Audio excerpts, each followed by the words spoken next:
Seriously? Already? Did you know that VeChain made a post recently talking about their future plans again? And I'll break that down in today's video, give my thoughts on it, even though nothing I say is financial advice, and even though I'm not telling anyone to do anything. So did you know that VeChain recently made a post saying how they are deploying purpose-built indexer infrastructure to support agents and dApps, right, which stands for decentralized applications at scale.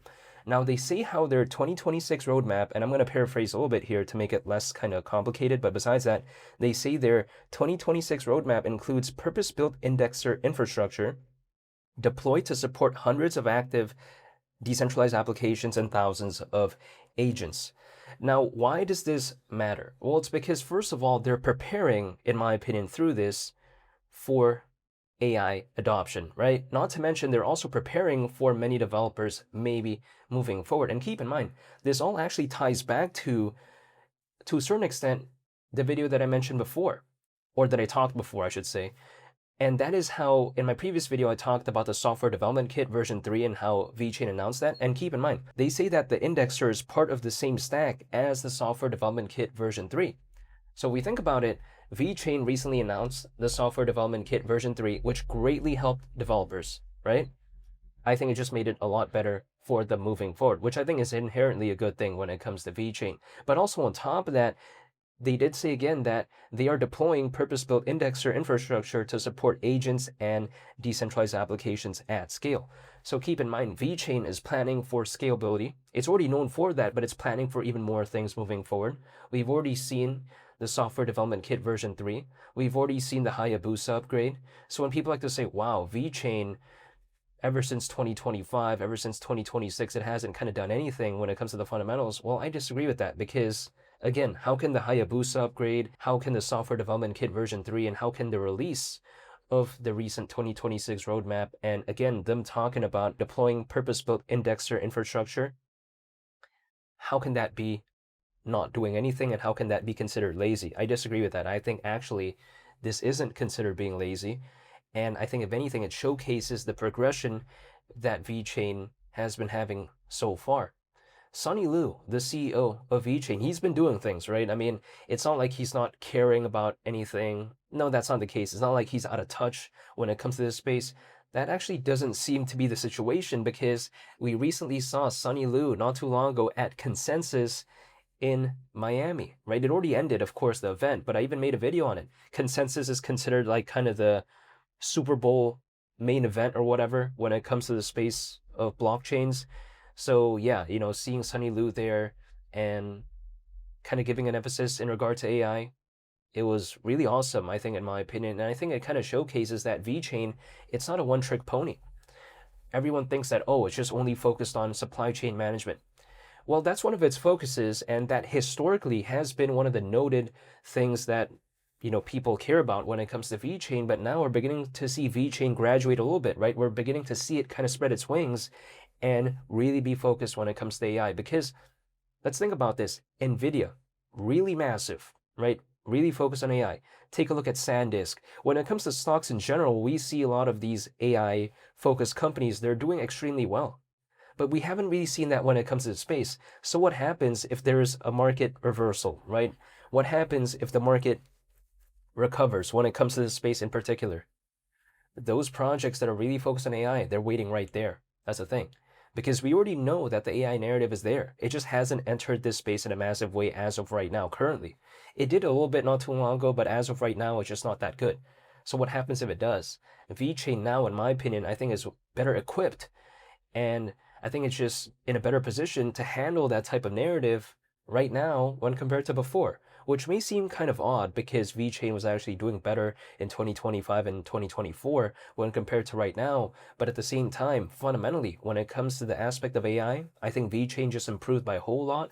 And I think now it's more known for AI than ever before. I really do believe that. It's like, for instance, 2 years ago, who's talking about the AI aspects when it comes to VeChain? I didn't hear anyone talk about that, basically. You know what I mean? I didn't even think about that back then, right? When I think about VeChain, I don't think about, oh, it's a project that's focused on AI. I don't think about that back then. I think about it now, though. I still think about it as a project that's focused on supply chain management, but them, as of right now, really having this AI emphasis, I think it's putting it in a really good position to maybe catch that hypothetical wave if we were to see it. So I think it's a smart move. I think Sonny Lu is seeing where the, I guess, storyline may be heading, but we'll wait and see. So when it comes to VeChain, people like to tell me that, wow, this is really bad and all this. But again, let's just take a look at this pure hypothetical scenario. What happens if VeChain, like what we see as of right now, having this AI emphasis, right? And then also on top of that, VeChain being a partner when it comes to the UFC, right? And now that the UFC did a deal with Paramount, and then now no more pay-per-view when it comes to the UFC in the US, there's more exposure inherently when it comes to the UFC. And then we see VeChain right there. What happens if we see all that and yet, let's say, there is an altcoin season maybe, or let's say the AI narrative starts entering this space in a massive way. VeChain, when it comes to the advertisement side of things, is already set. When it comes to the fundamentals side of things, it's already set. So if that wave were to come, it's in that hypothetical position to kind of catch that wave, maybe. But this is only time will tell type of scenario. But I think that UFC partnership, and I think the recent narrative when it comes to AI in regard to VeChain, I think it's really awesome when it comes to VeChain because it puts it in just a better position than I think before. Because, again, the advertisement side of things is already set, right? The fundamentals is already set. What's that missing ingredient? Maybe it's a hypothetical altcoin season combined with the market sentiment changing and AI entering into this space. That's kind of the missing ingredient. But the hard part has already kind of been done, in my opinion. It's kind of like painting a wall, right? All the sanding, all the priming, all that, it's already done.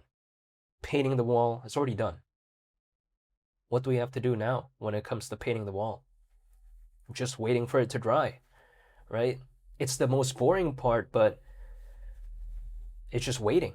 It's kind of like VeChain. The AI narrative is already there. The UFC partnership is already there. The Power Slap partnership is already there. The missing ingredient is just waiting, maybe, for that market sentiment to change, hypothetically. So I don't mind waiting for a project that I feel like the fundamentals are solid. I don't want to wait for a project that's bad fundamentally, though. This is just my mindset. But besides that, VeChain as of right now, or should I say its primary native token called VET, it's dipped a little bit. You know, in my previous video it was around 600 million. As of right now, it kind of is, but it's currently around 590 million. So it's dropped by around 10 million, basically, in terms of market cap. But that's not even a 10% drop. But I'm just saying, besides that point, though, we have to sometimes consider low prices or like a low market cap. Depending on the lens, some people view it as a good thing, some others view it as a bad thing. Let me explain what I mean by this. Inherently, people might think, oh wow, it's just automatically a bad thing. But we have to consider, some people like low prices for dollar cost averaging reasons. Not everyone, and I'm not speaking on anyone's behalf, but I'm just saying that's what I've noticed so far. So yes, property prices, let's say in a pure hypothetical, that being low, some people may like it, some others may not. The ones that don't like it are probably the ones that are looking to exit. The ones that do like it are the ones that are looking to enter, right? So I kind of view it a little bit no different in this case. In general, this space as of right now has had a pretty big pullback compared to last year and the year before. Some others are upset and want to leave, but some others are looking to kind of enter. So it depends on the frame of mind, right? It depends on the perspective. But this is just my mindset. And as of right now, seeing VeChain basically, or should I say VET, its primary native token, being at a market cap that is around 590 million. You know what, actually, if we take a look at it, VeChain as of right now is around 8 times lower than where it once was slightly over a year ago. And I'm talking about December 2024. Around 8 times? Like, wow. If it just goes to half of that, I mean, we're around 4 times lower than that. You know, like, am I looking for the next 20,000 or 30% thousand movement? As of right now, no. So in which case, if VeChain, basically, if it could go back to like, let's say around a 2.5 billion market cap or around a 3 billion, 4 billion, 5 billion, around 5.5 billion, anywhere between those ranges, I have zero complaints. Because even if for whatever reason, VeChain only recovers like 3 times compared to right now, if it's only like a 3x basically, even at that point from where it is as of right now, I would have like literally zero complaints because my kind of mindset is, what is Bitcoin going to do? Right? I mean, if it goes back to its all-time high, it's not 2 times lower than that. If it goes to like 200 grand, okay, yeah. I mean, it's over 2 times lower than that, but it's not like it's 3 times as of right now, at least. I mean, Bitcoin, assuming it's around 80 grand currently, it's slightly lower than that, but I'm just saying for simplicity's sake, let's assume 80 grand. It's 3 times lower than 240 grand, not 200 grand though. That's the thing.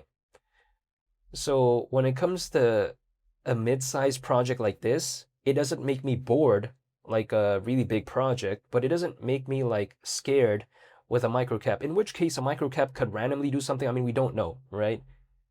But at the same time, it's kind of like I don't want to look for a hypothetical 400% movement or whatever through a microcap for what? A lot of projects out there in the top 100, 200, 300, a lot of them are down like around 3 times, 4 times, 5 times, 6 times, etc. Lower than where they once were the year before and even the year before that. I don't need to be searching for that type of movement through a microcap. If there's many projects in the top 100, 200, and 300 that are like maybe hypothetically doing that type of movement, why would I look for that through microcap? It kind of makes no sense to me. But besides that point, though, I'm not telling anyone to do anything. This is just my perspective currently when it comes to VeChain. However, I want to say thank you for watching, and I hope you all have a very nice day. I greatly appreciate it, and I'll be sure to make more updates moving forward. It's been Lee the Captain. I'm out. Peace. Bye.